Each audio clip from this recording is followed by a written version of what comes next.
Muy buenos días, muy buenas tardes, muy buenas noches, estimados diplomantes, en esta nueva versión del Diplomado en Auditoría Jurídica en su modalidad virtual. Comenzamos en esta oportunidad con lo que es el módulo segundo y, lógicamente, el primer tema: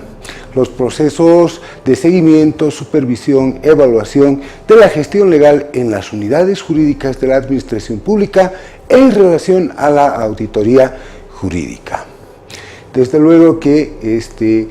tenemos que hacer siempre una necesaria referencia a la Constitución, porque como toda interpretación jurídica y a efectos de toda aplicación ulterior de las disposiciones que tenemos en el marco propio de lo que son o lo que es la auditoría jurídica, debemos remontarnos hasta la misma Constitución. Si tienen la Constitución a la mano, verán que en los artículos 229 al 231 tenemos la referencia explícita al órgano encargado de realizar esta función estatal, cual es la Procuraduría General del Estado. Entonces, estas disposiciones establecen desde el ámbito constitucional la creación y la conformación de la institucionalidad orgánica de la Procuraduría. Asimismo, ya nos establecen y señalan las atribuciones de dicho órgano en tres grandes vertientes: la promoción de lo que es la defensa legal del Estado, aunque en la Constitución se dice la defensa del Estado simplemente, la promoción, es decir, la difusión, la publicidad, incluso hasta la publicitación, si ustedes quieren, de lo que son estas tareas específicas de este órgano de nueva creación, así como finalmente la precautela de los intereses del Estado, en que ya en la vertiente aplicativa de lo que son las disposiciones del marco encontramos lo que es, como una de sus herramientas, acaso la más importante, la auditoría jurídica. Entonces, la promoción, como dijimos hace un momento, implica una tarea, y lo ponemos en la exposición a través de las diapositivas, incluso de carácter cívico. Es decir, lo que se quiere es formar conciencia, formar convicción sobre la importancia de defender los intereses del Estado. Ejemplo: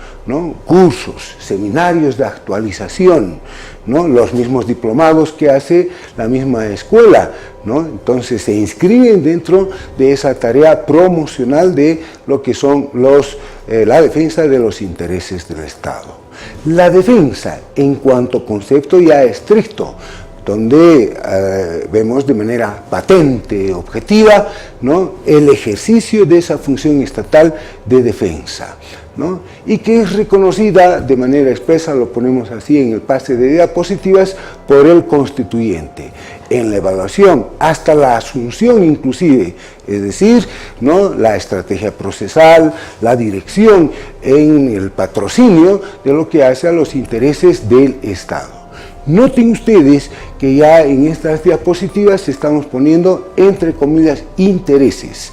Esto porque hay que en su momento desagregar el contenido conceptual, que este término que pareciera que no reviste mayor trascendencia, sin embargo conlleva un contenido que es preciso establecer con precisión a efectos no solamente de asumir una defensa más convenientemente, sino también y principalmente de formar esa convicción necesaria sobre el alcance, hasta dónde llegan esos intereses del Estado. Entonces, como un ejemplo de la realización de esta tarea estatal, tenemos precisamente las auditorías jurídicas, o por ejemplo la intervención de pleno derecho que tiene la Procuraduría cuando ha de asumir la dirección de los procesos que involucran al Estado. Y finalmente, la precautela, como la denominación, y entre abogados sabemos a qué nos referimos cuando empleamos estos términos o este término: anticipamos, prevemos una tarea de evaluación de posibles contingencias o circunstancias que arriesguen los intereses del Estado. Incluso las mismas auditorías jurídicas tienen como una de sus expresiones, una de sus modalidades, ¿no?, las auditorías jurídicas preventivas, ¿no?, que la misma Procuraduría establece. Bien, en este punto es necesario entonces referirnos a la experiencia boliviana y que ha culminado, por supuesto, al menos en el texto constitucional, en la creación de este órgano ad hoc, que es el que se encarga, es el órgano rector en materia de defensa de los intereses del Estado. La solución que encontramos en la Constitución es una solución que nos evoca gratamente la idea de una labor de ingeniería constitucional.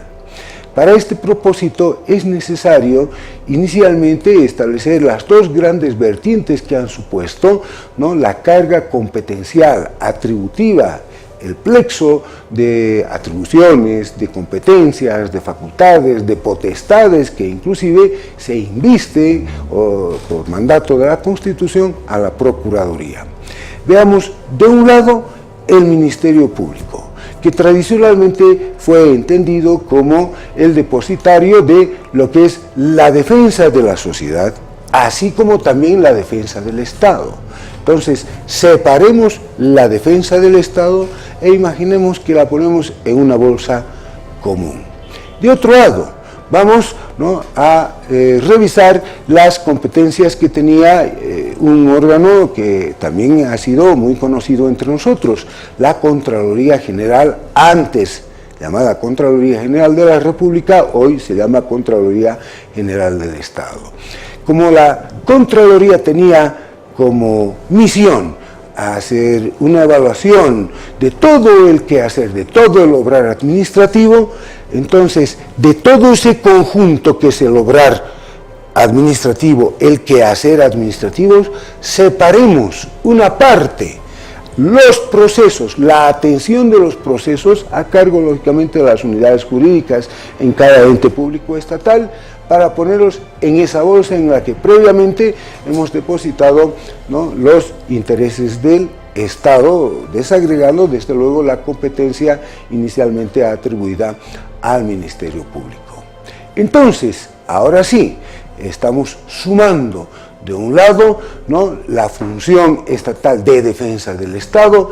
y del otro lado, ¿no?, la atención, la supervigilancia de lo que son los procesos que involucran intereses del Estado que antes estaba a cargo de la Procuraduría o de la Contraloría General de la República. Entonces, una vez que hemos operado esta tarea de desagregación de competencias de órganos públicos estatales que ya estaban entre nosotros antes de la Constitución de 2009, el siguiente paso es lógicamente la conformación de un órgano especializado en esta tarea. Esto es un órgano ad hoc, ¿no?, diseñado exclusiva y expresamente para este propósito. Ese órgano especializado, a partir de entonces, como dice en el pase de diapositivas, se denominará la Procuraduría General del Estado. Bien, ahora, además de la previsión que tenemos en la normativa constitucional, ya el legisferante, el legislador, ¿no?, de su parte provee y ha venido justamente en dictar dos leyes. La ley 064, que se remonta al 5 de diciembre de 2010, fíjense, hace 8 años, estableciendo cuáles son los alcances institucionales y orgánicos de la Procuraduría. Y con posterioridad, no, con mucha posterioridad, la ley 768 de 2015, del 7 de diciembre, que refuerza, esto sí, por eso lo estamos poniendo en el pase de diapositivas, las competencias registrales. Por ejemplo, un registro de los profesionales abogados encargados de la defensa y otro, los procesos mismos, así como la formación de estos abogados, la deseable formación de estos abogados a través de la Escuela de Abogados del Estado. Pero principalmente, ¿no?, conferir una atribución, es decir, por obra del legislador, por eso ponemos ope legis, de una legitimación procesal, activa o pasiva, a la Procuraduría, en todos aquellos, ¿no?, que involucran intereses del Estado. Entonces, esta legitimación procesal activa se denomina participación como sujeto procesal de pleno derecho. De pleno derecho porque el mandato de la ley así lo establece, ¿no? Bien, entonces en desarrollo de estas previsiones, primero constitucionales y luego legales, se emitieron, por supuesto, también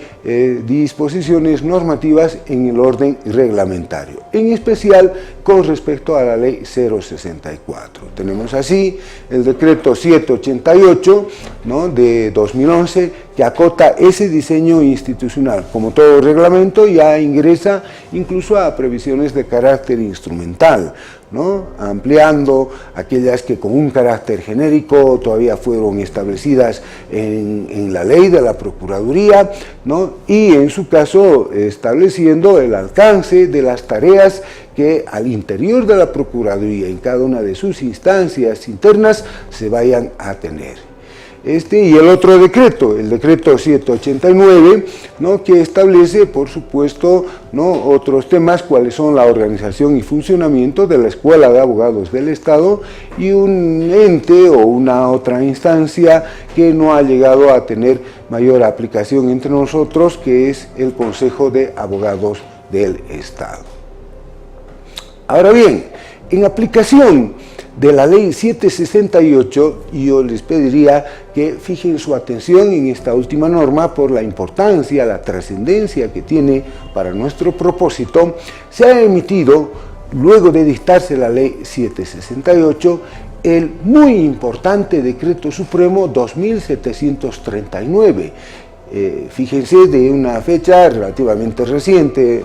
ya estamos en 2008 y son hace casi 2 años, de 20 de abril de 2016, que de manera sistémica, es decir, configurando, ¿no?, un verdadero sistema normativo en el mismo decreto, nos está evocando la ley 1178.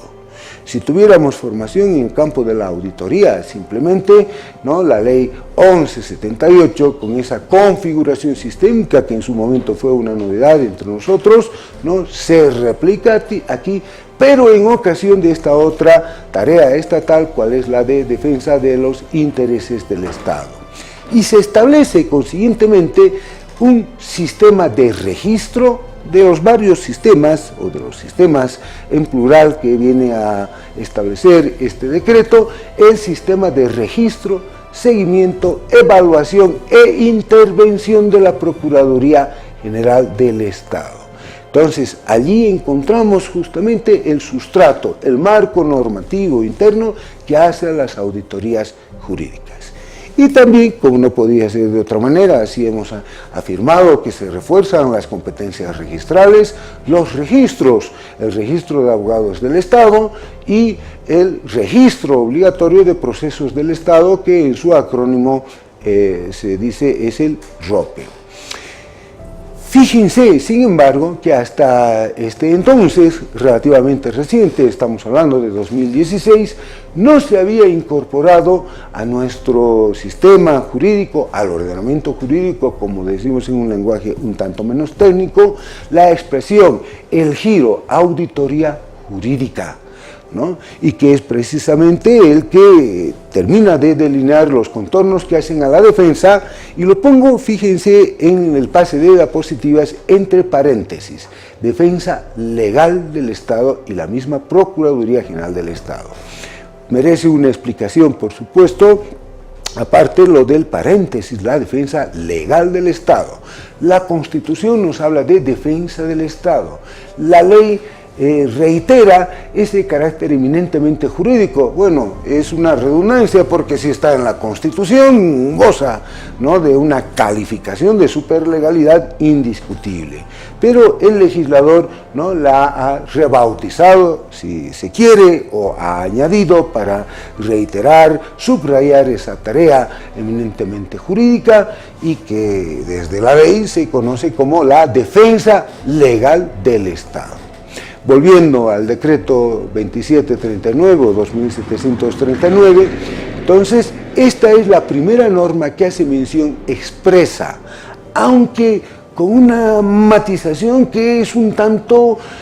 quizás injustificada, porque dice técnicas de auditoría jurídica. No nos dice auditoría jurídica, que es lo que debió señalarse, nos refiere técnicas, ¿no? Pero para el caso debe entenderse que estamos justamente ya en el campo propicio a lo que ha de ser nuestra formación a nivel de diplomado. Pero no es que la palabra auditoría o el giro auditoría jurídico es la primera vez que se emplea entre nosotros. Fíjense que paradoja donde las haya, la misma Constitución ya previó la realización de auditorías jurídicas, pero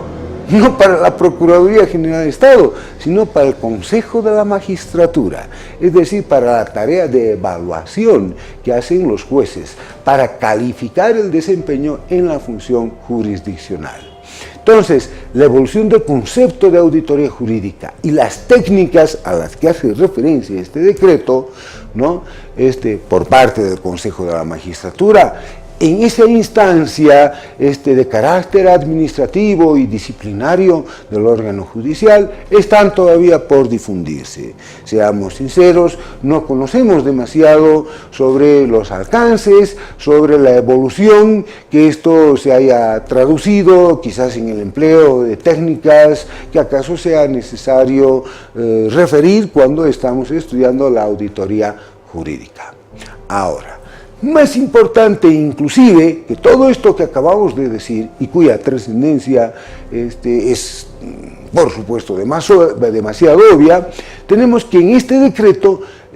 ya se establece, se crea el marco normativo que se había anticipado con una norma de carácter reglamentario que hasta entonces, hasta 2016, venía aplicándose, y que era el Manual del Proceso de Evaluación al Ejercicio de Acciones Jurídicas y de Defensas. En el pase de diapositivas lo tienen ustedes, que fue aprobado con una resolución administrativa que se remonta al 15 de febrero de 2016 y que es el que regla las auditorías jurídicas. El contenido de este manual, ¿no?, es materia, por supuesto, de la siguiente jornada, de nuestro próximo encuentro, y ha de merecer por su importancia un estudio pormenorizado. Ahora bien,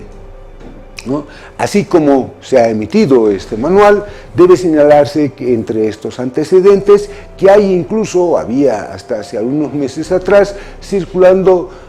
pretendidamente con un carácter más preciso, una otra versión del manual, ¿no?, del manual antiguo, que se vino aplicando en los últimos años. A ver, nos explicaremos. Lo que les estoy diciendo es que este decreto, ¿no?, ya pone en vigencia la aplicación de un manual, que era lo que se precisaba en contornos mucho más actualizados, porque hasta ese entonces, hasta 2016, se aplicaba un manual antiguo. El contenido sustantivo, lo más importante, lo esencial de ambos manuales, sin embargo, permanece vigente. Bien, hecha esta aproximación a lo que son los antecedentes institucionales, orgánicos y desde luego normativos que hemos precisado, veamos o acerquémonos al punto de enfoque sobre la experiencia que tenemos en otros países, es decir, la experiencia específica en la elaboración de auditorías jurídicas. De manera sorprendente, podemos decir en nuestro país que en el derecho comparado no hay antecedentes sobre auditoría jurídica, pero en el sentido, en el alcance, ¿no?, y en el concepto general que hoy manejamos en nuestro país. Por supuesto, ¿no?, si ustedes simplemente ingresan a cualquier buscador en internet, van a encontrarse con que como auditoría jurídica hay variedad de entradas e incluso de acepciones, pero no en el sentido preciso y eminentemente técnico que empleamos en Bolivia. Es decir, en nuestro país, en ese sentido, somos pioneros en un campo todavía inexplorado y al que parece que se van a sumar, siguiendo esta orientación que se sigue en la experiencia boliviana, otros países del área. Esto se explica porque la Procuraduría General del Estado en Bolivia, ¿no?, a comparación de sus los órganos que con una denominación similar podemos contar, incluso con los dedos de una mano, es un órgano relativamente atípico. Así se lo ha señalado en el pase de diapositivas. Solo encontramos paralelos, ¿no?, en la legislación ecuatoriana, ¿no?, y muy parcialmente venezolana. En la legislación ecuatoriana, porque es la consecuencia de una constitución, la Constitución de Montecristi, que es la Constitución ecuatoriana, que es de 2008, aunque la nuestra, ¿no?, tiene una formulación anterior. La Asamblea Constituyente Boliviana, como todos ustedes saben, ¿no?, comenzó sus tareas en un tiempo relativamente anterior. Pero dada la similitud, ¿no?, incluso hay una redacción común, hay conceptos muy comunes entre la Constitución ecuatoriana y la boliviana, es que no encontramos la explicación del porqué de la similitud de estos órganos. En otros países, por supuesto que se han desarrollado técnicas de control gubernamental o fiscal, pero no específicamente, ¿no?, en lo relativo a las auditorías jurídicas. Sin ir más lejos, en la Argentina tenemos, y va a estar entre el material que ustedes pueden consultar, el documento técnico número 1, ¿no?, que ha sido preparado, fíjense bien, por el Colegio de Auditores de la Auditoría General de la Nación, allá en la Argentina. Entonces, en ese documento encontramos pautas para elaborar auditorías, ¿no?, para el ámbito estatal, aunque esto es importantísimo destacar, relevar y remarcar desde la perspectiva del auditor, no desde la perspectiva de un abogado. Eso es lo que hace la diferencia al concepto de auditoría que nosotros manejamos en Bolivia y al concepto de auditoría que se maneja en otras partes, como el ejemplo que estamos dando en la Argentina, ¿no? Ahora, en la Argentina sigue teniendo un claro origen en lo que es el control gubernamental, ¿no?, el control gubernamental. Y para nosotros, no obstante, la defensa legal del Estado y las auditorías, ¿no?, vienen, como hemos hecho referencia en esa tarea de ingeniería constitucional, ¿no?, una reminiscencia de lo que ha sido la competencia nodriza o la competencia madre, que efectivamente también, ¿no?, se incardina en lo que es el control gubernamental o fiscal, pero además recogiendo esa otra tarea, función o labor competencial que en el Ministerio Público se traducía, además de la defensa de la sociedad, en la del Estado. Entonces, aquí encontramos, lógicamente, en Bolivia, una plataforma conceptual diferente, ¿no?, y es una prueba más que palpable y objetiva, ¿no?, inobjetable, sobre lo que es el pensamiento jurídico creativo que tenemos los bolivianos. Muchísimas gracias. Esta es la primera de nuestras jornadas y en las siguientes, desde luego que iremos revisando más a profundidad y con más detalle, además de incorporar otros conceptos que hacen a esta construcción de una plataforma que es, como se les ha anticipado en esta última diapositiva, una manifestación de la potencia creativa del pensamiento jurídico boliviano. Muchas gracias por su atención, buenos días, buenas tardes o muy buenas noches.